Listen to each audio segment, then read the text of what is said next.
कबीर साहब कहते हैं कि दूसरे से काम नहीं, मेरे मन में राम नाम का धन है।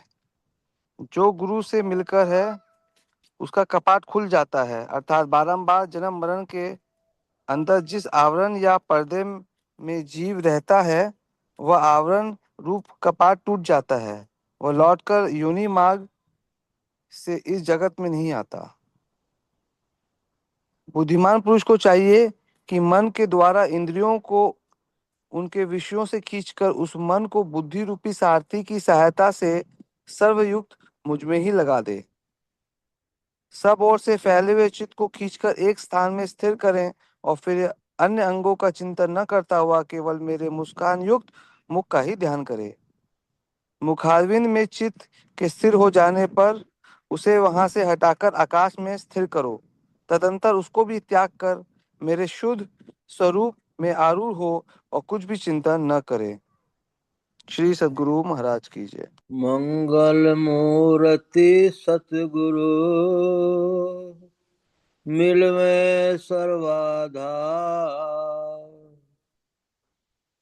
मैं मंगल करण विनव बारंबार। धन्य धन्य सद्गुरु सुखद महिमा कही न जाए। जो कछु कहूँ तुमरी कृपा मोते कछु न बसाए। पुनश्च सब धरती कागज करूं लेखन सब बन राय।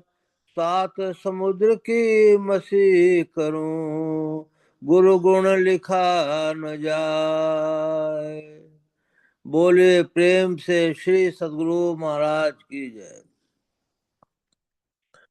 अव्यक्त रूप से विराजमान संत सद्गुरु महाराज के श्री चरणों में कोटि कोटि नमन, कोटि कोटि नमन। अव्यक्त रूप से विराजमान संत सद्गुरु महर्षि संतसेवी परमहंस जी महाराज के श्री चरणों में कोटि कोटि नमन, कोटि कोटि नमन। उपस्थित अत्यंत भाग्यशाली सदात्माओं, आप सबके सहस्त्र सहस्त्र नमन, सहस्त्र सहस्त्र नमन, सहस्त्र सहस्त्र नमन। मैं आज कुछ नई बातें कहना चाहता हूँ और बहुत गूढ़ भी है, बहुत रहस्य भरी भी है और आप सब लोग के लिए उपयोगी भी होनी चाहिए।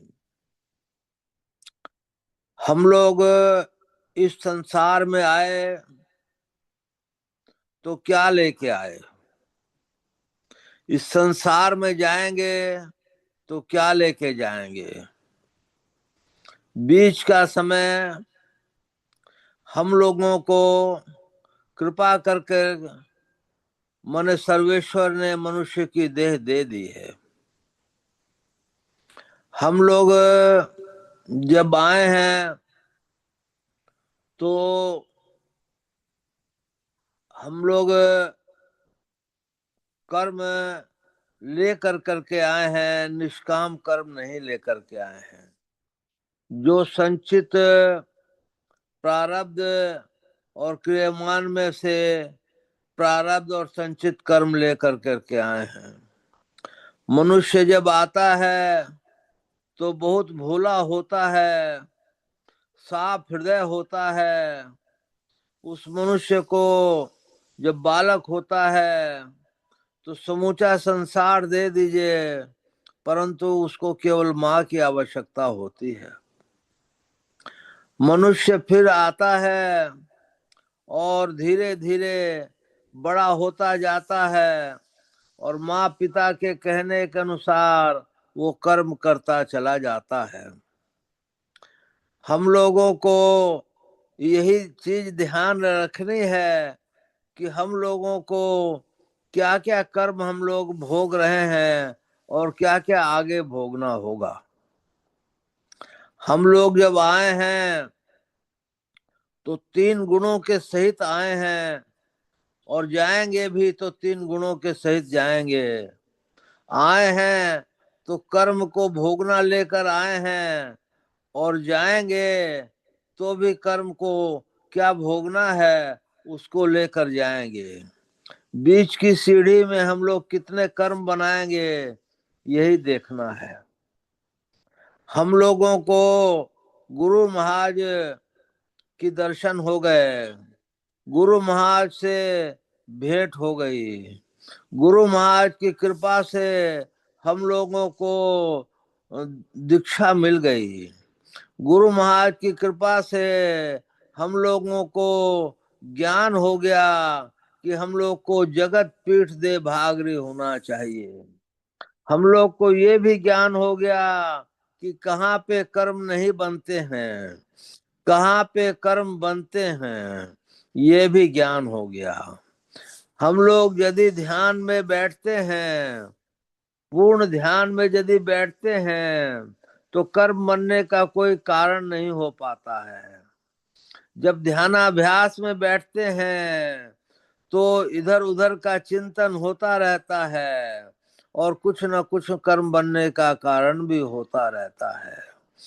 जब हम लोग जाप में बैठते हैं तो जितनी देर जाप पूर्ण जाप होता रहता है, हम लोग कर्म के बंधन से छूट जाते हैं। जितनी देर ध्यान होता रहता है, कर्म के बंधन से छूट जाते हैं। परंतु कुछ आवश्यक कर्म भी सांसारिक कर्म होते हैं जो करने पड़ते हैं। उस समय भी जो बहुत भाग्यवान पुरुष हैं, कर्म करते हुए भगवत भजन गुरु का जाप करते रहते हैं, तो वो भी कर्म बंधन से छूट जाते हैं। परंतु 99.99% ऐसे होते हैं जो कर्म करते हुए वो जाप उनका नहीं हो पाता है। तो पहली सीढ़ी है हम लोगों को संसारिक कर्म करते हुए जाप करने का अभ्यास करना चाहिए। अभ्यास करने से क्या होगा कि हम लोगों का कर्म नहीं होगा। दूसरी सीढ़ी है कि मानस ध्यान करने का प्रयत्न करना चाहिए। मानस ध्यान होने से हम लोगों का बहुत बड़ा लाभ होगा और पूर्ण मानस ध्यान यदि हो जाए तो दृष्टि साधन की योग्यता हम लोगों में आ जाएगी। दृष्टि साधन की योग्यता कब आएगी? जबकि हम लोग का गुरु महाराज का पूर्ण मानस ध्यान हो। पूर्ण मानस ध्यान कहने का मतलब ये है कि आज्ञा चक्र पे स्क्वायर रूप से गुरु महाराज का ध्यान हो जाए तो हम लोगों को दृष्टि साधन करने की योग्यता आ जाएगी। दृष्टि साधन करने की योग्यता आने के बाद ही हम लोग जो हैं उसमें आगे बढ़ेंगे। संतवाणी महात्माओं के अनुसार 5 तत्वों के 5 रंग हमको नजर आएंगे। 5 तत्वों के 5 रंग, किसी को 2 रंग, किसी को 3 रंग, किसी को 1 रंग, किसी को 4 रंग, किसी को 5 रंग नजर आएंगे। दृष्टि साधन हो जाएगा, बिंदु ध्यान अपना हो जाएगा। बिंदु ध्यान होते ही मोक्ष के द्वार पे जो 4 द्वारपाल हैं, शम विचार संतोष और साधु संग, वो पूरा हो जाएगा। तभी आपको वो जो है उस घड़ी में बिंदु ध्यान नजर आएगा।